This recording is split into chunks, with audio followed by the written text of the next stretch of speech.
Hi guys, my self Ashish Jain, your stock market trainer. आज basic 3 video बनाते हैं। तो जो सबसे पहली चीज हम यहाँ पर समझेंगे वो है स्टॉक एक्सचेंज।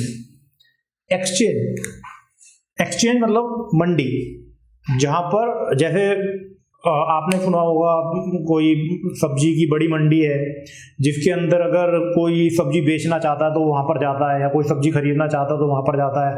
ऐसे ही गुड़ मंडी है, गुड़ अगर आपको बेचना है तो वहां पर जाएंगे, जो कि जिसको खरीदना है वो वहां पर जाएगा। तो इसी तरीके से स्टॉक एक्सचेंज क्या है? स्टॉक एक्सचेंज मंडी है, ठीक है।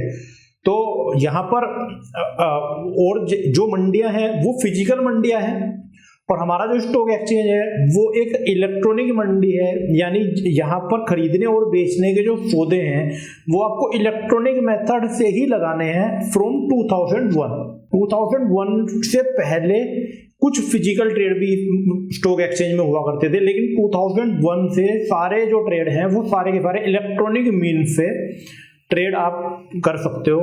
एक स्क्रीन, एक सॉफ्टवेयर आप पूरे भारत में कहीं भी खोलें, या पूरे विश्व में अगर आपने अकाउंट खुलाया हुआ है, आप पूरे विश्व में कहीं भी चले जाएं उस सॉफ्टवेयर को लेके, और आप कहीं पर भी उस सॉफ्टवेयर को खोलेंगे तो पूरे भारत के अंदर जितने भी लोग उसमें खरीदने या बेचने के सौदे लगा रहे हैं, तो वो सारे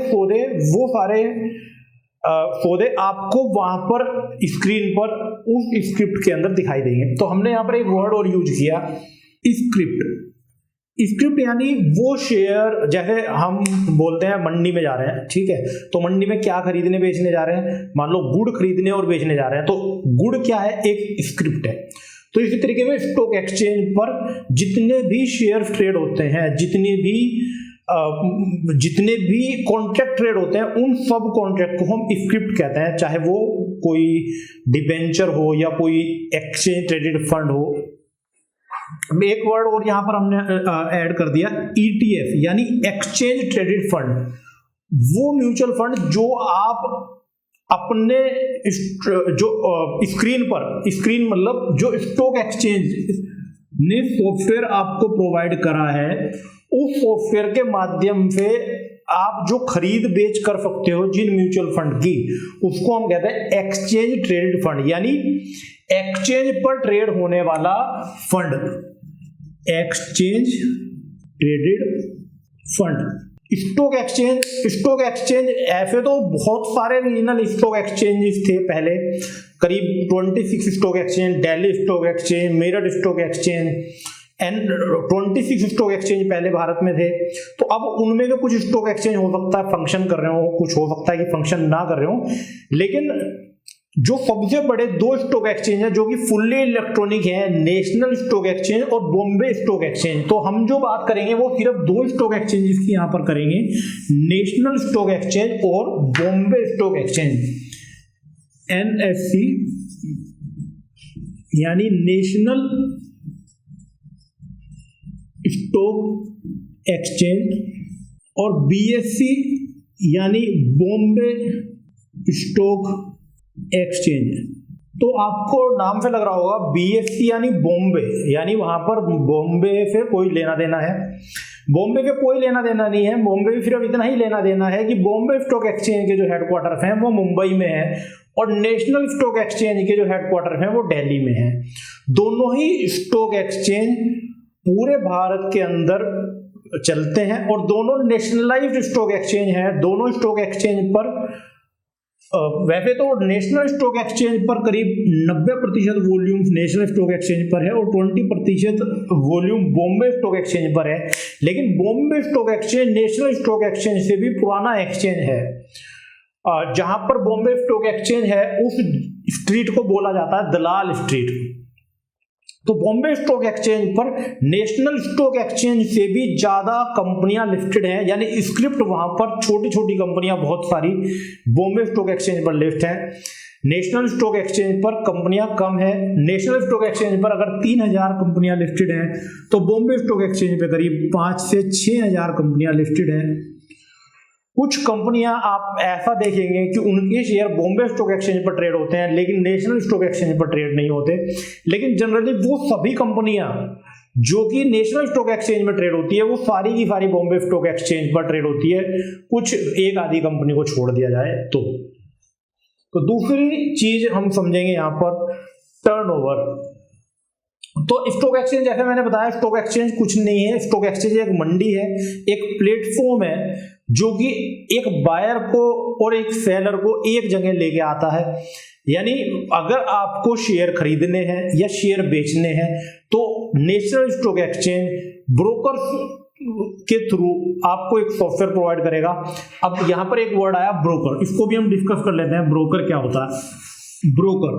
ब्रोकर जो स्टॉक एक्सचेंज से एफिलिएटेड ऑर्गेनाइजेशन है, जैसे आपने सुना होगा शेर खान, आजकल चल रहा है UP stocks, Zerodha, India Infoline और आपका एसएमसी, मोतीलाल ओसवाल, तो ये सब ब्रोकर हैं। तो ब्रोकर आपको एक माध्यम प्रोवाइड करता है, ब्रोकर के थ्रू आप ट्रेड कर सकते हो। एक और एंटिटी यहां पर है, उस एंटिटी को हम कहते हैं एनएफडीएल और सीडीएसएल। एनएफडीएल और सीडीएसएल, एनएफडीएल और सीडीएसएल। एनएफडीएल की फुल फॉर्म है national securities depositories limited, CDSL central depository services limited. तो सीडीएसएल और एनएफडीएल ये दोनों डिपोजिटरीज हैं, सेंट्रल डिपोजिटरी सर्विसेज लिमिटेड। तो दोनों क्या हैं? ये दोनों ऑर्गेनाइजेशन आपके डीमेट अकाउंट को ओपन करती है। डीमेट अकाउंट क्या होता है? डीमेट यानी डीमैटेरियलाइज्ड अकाउंट। आपने सुना होगा कि अब हमारे जो सर्टिफिकेट हैं उन सबको इलेक्ट्रॉनिक फॉर्म में जमा किया जाएगा, या फिर हमारे जो लाइसेंस हैं, हमारी आरसी है, या जितने भी हमारे डॉक्यूमेंट हैं उन सबको इलेक्ट्रॉनिक फॉर्म में रखा जाएगा। तो जिस अकाउंट के अंदर वो सब इलेक्ट्रॉनिक फॉर्म में रखा जाएगा उसको हम कहते हैं डीमेट अकाउंट। तो शेयर्स को पहले से ही डीमेट अकाउंट के अंदर रखा जाता है। आपके जितने भी शेयर हैं उन सबको डीमेट अकाउंट के अंदर रखा जाता है, जिससे कि अगर कभी भी आपको बेचने हो शेयर तो डीमेट अकाउंट से उन शेयर्स को उठा के बेच दिया जाए। तो डीमेट अकाउंट खुलाने के लिए हमारे एक कंट्री में सिर्फ 2 ही डिपोजिटरी हैं, इनको हम बोलते हैं, जो डीमेट अकाउंट जहां पर हम खुलाते हैं उसको हम बोलते हैं डिपोजिटरी। और जैसे कि स्टॉक एक्सचेंज बताए थे हमने, एनएससी और बीएससी। एनएससी और बीएससी के जो मेंबर होते हैं, यानी जो ट्रेडिंग को फैसिलिटेट करते हैं, उनको हम ब्रोकर बोलते हैं।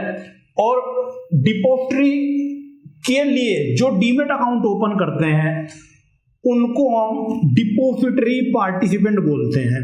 तो डिपोजिटरी पार्टिसिपेंट जो भी ब्रोकर एनएससी और बीएससी से ब्रोकरशिप लेता है वो एनएफडीएल और सीडीएसएल में डिपोजिटरी पार्टिसिपेंट भी जरूर होता है, क्योंकि जब क्लाइंट अकाउंट खुलाने के लिए जाएगा तो वो दोनों अकाउंट खुलाता है, डीमेट अकाउंट और ट्रेडिंग अकाउंट। तो जो ब्रोकर अपने यहां पर अकाउंट ओपन करेगा उसको हम बोलते हैं ट्रेडिंग अकाउंट। ब्रोकर अपने यहां पर जो अकाउंट ओपन करेगा उसको हम बोलते हैं ट्रेडिंग अकाउंट। और ब्रोकर एनएफडीएल और सीडीएसएल में आपका खाता खुलाएगा, और ब्रोकर आपका खाता या तो एनएफडीएल में खुलाएगा या सीडीएसएल में खुलाएगा। 2 ही ऑर्गेनाइजेशन है, तीसरी कोई है ही नहीं। तो एनएफडीएल या सीडीएसएल में आपका अकाउंट खुलाएगा, उस अकाउंट को हम बोलेंगे डीमेट अकाउंट। एनएफडीएल और सीडीएसएल में खुलाएगा डीमेट अकाउंट, और ब्रोकर के पास खुलेगा ट्रेडिंग अकाउंट। इंडिया इन्फोलाइन के पास या मोतीलाल ओसवाल के पास या कारवी के पास, जिसके पास भी ब्रोकर के पास जो अकाउंट खुलेगा उसको हम बोलेंगे ट्रेडिंग अकाउंट। जनरली जब आप अकाउंट ओपन कराते हैं तो ब्रोकर आपका ट्रेडिंग और डीमेट अकाउंट दोनों ओपन कर देता है। आपको पता भी नहीं लगता है कि मैंने डीमेट अकाउंट या ट्रेडिंग अकाउंट अलग अलग खुलाया। तो ब्रोकर आपसे कुछ चार्ज लेगा और आपका डीमेट अकाउंट और ट्रेडिंग अकाउंट दोनों ओपन कर देगा इकट्ठे ही। मार्केट टाइमिंग देख लेते हैं। मार्केट टाइमिंग क्या है नेशनल स्टॉक एक्सचेंज और बॉम्बे स्टॉक एक्सचेंज की। नेशनल स्टॉक एक्सचेंज और बॉम्बे स्टॉक एक्सचेंज की जो मार्केट टाइमिंग है वो सुबह 9 बजे से लेके 3:30 तक की टाइमिंग है, Monday to Friday. Saturday Sunday off छुट्टी है। उसके अलावा कोई भी पब्लिक हॉलीडे है, कोई भी फेस्टिवल है, उसकी छुट्टी होती है। आप नेशनल स्टॉक एक्सचेंज की वेबसाइट पर जाकर देख सकते हैं कौन कौन सी छुट्टियां हैं। तो कोई भी इवेंट होता है तो उसमें काफी सारी छुट्टियां आपको मिल जाती है। यहाँ पर आपका जो टाइमिंग है वो बहुत ही कम है, 9 बजे से लेके 3:30 बजे तक। 9 बजे से लेके 9:15 तक का जो सेशन होता है उसको हम बोलते हैं प्री ओपन, यानी बाजार के खुलने से पहले बाजार के अंदर भाव को मैच किया जाता है, उस सेशन को हम बोलते हैं प्री ओपन सेशन। तो प्री ओपन सेशन 9 बजे से लेके 9:07 तक चलता है, और 9 बजे से लेके 9:07 तक आप कोई भी बाई या सेल का सौदा लगाते हैं तो जितने भी सौदे 9 बजे से लेके 9:07 के बीच में लगाए जाएंगे वो सारे के सारे सौदे एक ही भाव पर ट्रेड होंगे। और जो भाव जिस भाव पर 9 बजे से लेकर 9:07 के बीच में लगाए हुए सौदे ट्रेड होंगे उस भाव को हम बोलेंगे ओपन प्राइस। यानी हम ये बोलेंगे कि इस शेयर का जो भाव आज खुला है, ओपन हुआ है, वो इस रेट पर हुआ है जो प्राइस एवरेज होके आएगा 9 बजे से लेकर 9:07 के बीच में। 9:07 के से लेकर 9:15 तक कोई ट्रेडिंग नहीं होती, और यहाँ पर रेस्ट में बाजार रहता है, और 9:15 के बाद दोबारा से ओपन होता है। तो 9 बजे से लेके 9:07 की ट्रेडिंग में और 9:15 के बाद की ट्रेडिंग में क्या फर्क है? 9:15 के बाद आप जो भाव लगाओगे उसी भाव पर आपका सौदा ट्रेड होगा, और 9 बजे से लेकर 9:07 के बीच में जो आप कुछ भी भाव लगाओ, आपका जो सौदा है वो ओपन जिस भाव पर बाजार ओपन होगा या शेयर ओपन होगा उसी भाव पर आपके सारे सौदे ट्रेड हो जाने हैं। 9:15 के बाद आप जो भाव लगाओगे उसके बाद वो ट्रेड होगा। अब भाव लगाना ये क्या चीज है? देखो, आपने रिलायंस इंडस्ट्रीज का शेयर 2000 रुपए चल रहा है, तो जब हम बोलते हैं कि रिलायंस इंडस्ट्रीज का शेयर 2000 रुपए चल रहा है तो इसका मतलब ये है कि 2000 रुपए उसका LTP है। LTP यानी लास्ट ट्रेडेड प्राइस। जो प्राइस अभी ट्रेड हुआ है उसको हम कहते हैं LTP। तो अगर रिलायंस इंडस्ट्रीज का शेयर का प्राइस 2000 रुपए है और अगर आप 1900 रुपए में खरीदना चाहो या 2100 रुपए में बेचना चाहो तो कोई प्रॉब्लम नहीं है, आप ऑर्डर लगा सकते हो 1900 रुपए में खरीदने के लिए और 2100 रुपए में बेचने के लिए। अगर पूरे दिन के अंदर 1900 रुपए शेयर का भाव आता है तो शेयर का भाव 1900 रुपए आने का मतलब ये है कि कोई आदमी आपको 1900 रुपए में शेयर देने को तैयार हो जाए पूरे दिन के अंदर, तो 1900 रुपए में आपका शेयर आपको मिल जाएगा। या 2100 रुपए में कोई आपसे खरीदने के लिए तैयार हो जाए तो आपका शेयर 2100 रुपए में बिक जाएगा। नहीं तो आप पूरे दिन ऑर्डर लगा सकते बैठ सकते हो, कोई इशू नहीं है। ऑर्डर आपका ट्रेड नहीं होगा। जब तक आपका ऑर्डर ट्रेड नहीं होएगा आपको कोई ब्रोकरेज नहीं देनी, तब तक आपको कोई सौदा एक्सिक्यूट नहीं होना, आपको पैसा नहीं देना। तो ऑर्डर और ट्रेड में क्या फर्क है? ऑर्डर लगाना फ्री ऑफ कॉस्ट है। आप दिन भर जितने मर्जी सॉफ्टवेयर में ऑर्डर लगाओ, आपके कोई चार्जेस नहीं लगेंगे। जैसे ही ऑर्डर एक्सिक्यूट होगा, एक्सिक्यूट का मतलब ये है जिस भाव पर आपने खरीदने या बेचने के लिए बिड लगाई। अब यहां पर हमने एक वर्ड यूज किया, बिड। अगर आप खरीदना चाहते हैं किसी भाव पर तो उसको हम बोलते हैं बिड, और अगर आप बेचना चाहते हैं किसी भाव पर तो उसको हम बोलते हैं आस्क। तो ये टेक्निकल भाषा है। खरीदने का जो भाव है उसको हम बिड बोलते हैं और बेचने का जो भाव है उसको हम आस्क बोलते हैं। लेकिन जनरल लैंग्वेज के अंदर खरीदने का भाव हो चाहे बेचने का भाव हो, पब्लिक उसको बिड बोल देती है, तो कोई इशू नहीं है। जब किसी प्राइस पर मैंने 1900 रुपए में खरीदने की बिड लगाई और 1900 रुपए में कोई मुझे शेयर दे देता है, यानी मेरा जो ऑर्डर है वो ट्रेड में कन्वर्ट हो गया, ठीक है ना। चाय वाले को मैंने बोला भैया एक चाय ले आओ, तो ये एक ऑर्डर है, और वो चाय लेके आ गया तो ट्रेड है। वो चाय लेके आया तो मैं पैसे दूंगा। मैंने ऑर्डर दे दिया, उसने सुना नहीं सुना, लाया या नहीं लाया, बट कोई ट्रांजैक्शन, कोई फाइनेंशियल ट्रांजैक्शन नहीं हुई। फाइनेंशियल ट्रांजैक्शन तभी होएगी जब वो ऑर्डर ट्रेड में कन्वर्ट होएगा। टर्मिनल क्या होता है? कोई भी लैपटॉप, कोई भी स्क्रीन, चाहे वो आपके मोबाइल की स्क्रीन हो, आजकल तो मोबाइल पे ट्रेड करने लगे, तो अगर उस पर हमारा शेयर बाजार का सॉफ्टवेयर खुला हुआ है तो उसको हम टर्मिनल बोलते हैं। तो टर्मिनल कुछ नहीं है, अगर आप सॉफ्टवेयर खोल के ट्रेड कर रहे हैं तो उसको हम टर्मिनल बोलेंगे। आपने सुना होगा बुल मार्केट, बियर मार्केट। अगर बाजार बढ़े चला जा रहा है तो उसको हम बोलेंगे बुल मार्केट, अगर बाजार गिरे चला जा रहा है तो उसको हम बोलेंगे बियर मार्केट। अब बुल और बियर क्यों डिनोट करते हैं? क्योंकि बियर का जो मुंह होता है वो नीचे की तरफ होता है, और जो बुल का जो मुंह होता है, सी होते हैं, वो ऊपर की तरफ होते हैं, इसलिए उसको बुल और बियर मार्केट बोल देते हैं। और जो यूएस का स्टॉक एक्सचेंज है उसके अंदर बहुत बड़ा एक सोने का बुल बनाया हुआ है।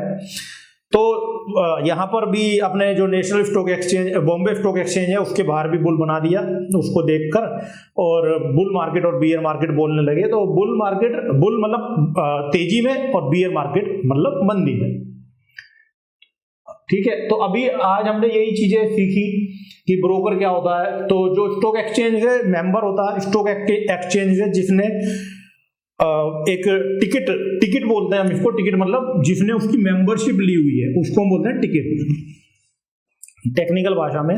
तो जिसने national stock exchange, Bombay stock exchange, अब ये जो ब्रोकर है, सुनने में बड़ा अजीब लगता है ब्रोकर, ठीक है भैया ब्रोकर है, तो जितने भी ब्रोकर है, कोई भी ब्रोकर है, अगर मैं चाहूं मैं ब्रोकर बन जाऊं तो ये पॉसिबल नहीं है, क्योंकि ब्रोकर बनने के लिए बहुत ज्यादा नेटवर्क चाहिए होती है। 100 करोड़ रुपीस करीब आदमी के पास होना चाहिए, तब जाके वो ब्रोकर बन पाता है। तो इसीलिए जितने भी ब्रोकर है वो सारे के सारे बड़े ही ब्रोकर है। बहुत छोटा ब्रोकर बाजार में कोई है भी तो सर्वाइव करना उसका बहुत मुश्किल है। अच्छा, एक ट्रेडिंग अकाउंट और डीमेट अकाउंट में क्या फर्क है? एक बात ये समझ लेते हैं। ट्रेडिंग अकाउंट के अंदर सिर्फ कैश पैसा रह सकता है, या फिर, और डीमेट अकाउंट के अंदर आपके शेयर रह सकते हैं। तो डीमेट अकाउंट और ट्रेडिंग अकाउंट में बेसिक फर्क ये है कि ट्रेडिंग अकाउंट, देखो ट्रेडिंग अकाउंट को मैं आपको समझाता हूं। जैसे आपने मुझे 10,000 रुपए दिए, ठीक है, और आपने मेरे पे बोला कि इन 10,000 में 5,000 रुपए के रिलायंस इंडस्ट्रीज के मैं शेयर खरीद लेता हूं, और 5,000 रुपए मेरे बाकी रह गए। तो ये पूरा का पूरा हिसाब किताब मैं आपका एक कॉपी में लिखूंगा।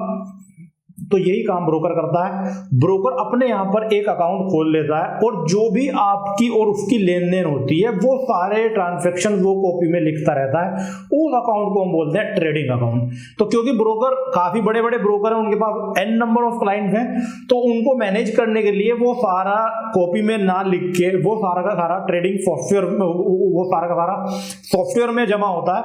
तो जहां पर आप जाकर ये देख सकते हैं कि मेरे अकाउंट में कितना पैसा जमा है, यानी ब्रोकर के पास मेरा कितना पैसा जमा है, या ब्रोकर आज मैंने क्या खरीदा या क्या बेचा। तो उस सॉफ्टवेयर को, उस प्लेटफॉर्म को हम कहते हैं बैक ऑफिस।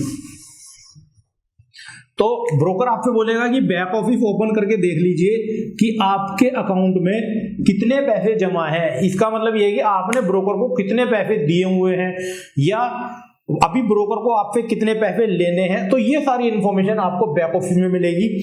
डीमेट अकाउंट सिर्फ तब यूज होता है जब आप कोई शेयर खरीदते हैं, तो आपके जो शेयर हैं वो डीमेट अकाउंट में ट्रांसफर कर दिए जाते हैं। आप किसी भी ब्रोकर के थ्रू अकाउंट खुलाओ, या किसी भी डीमेट, कहीं पर भी आप डीमेट अकाउंट खुलाओ, गवर्नमेंट की एक ऑर्गेनाइजेशन है सेबी।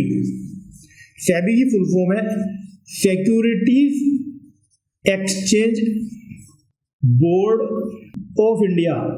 तो सेबी जैसे रिजर्व बैंक है, रिजर्व बैंक बैंकों को रेगुलेट करता है, इसी तरीके से सेबी है। SEBI national stock exchange, Bombay stock exchange और जितने भी ब्रोकर हैं उन सबको रेगुलेट करता है।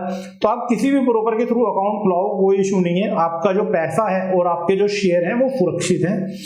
सेबी इस चीज को इंश्योर करता है कि आपके जो ट्रेडिंग अकाउंट में पैसा है और आपके डीमेट अकाउंट में जो शेयर है वो सुरक्षित रहें। तो गाइस थैंक यू, आज इतना ही।